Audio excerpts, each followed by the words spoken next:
Hi friends, ఈరోజు దివ్య భారతి గురించి మాట్లాడుకుందాం.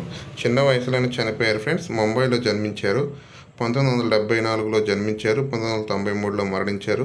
19 సంవత్సరాలకే చనిపోయారు. బట్ తెలుగులో 7 సినిమాలు చేశారు ఫ్రెండ్స్. తెలుసుకుందాం.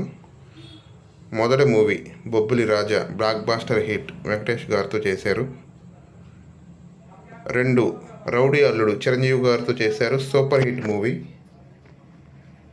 3 నా ఇల్లే నా స్వర్గం, కృష్ణ గారితో చేశారు. Average movie. 4 assembly rowdy, Mohan Babu గారితో చేశారు. Super hit movie. 5 చిట్టిమ్మ మొగుడు, మోహన్ బాబు గారితో చేశారు. Average movie. 6 ధర్మక్షేత్రం, బాలకృష్ణ గారితో చేశారు. Hit movie.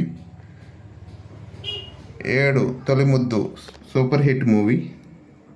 ఫ్రెండ్స్, చేసిన కొన్ని సినిమాలైనా పెద్ద పెద్ద హీరోలతో చేశారు. మంచి గుర్తింపు తెచ్చుకున్నారు.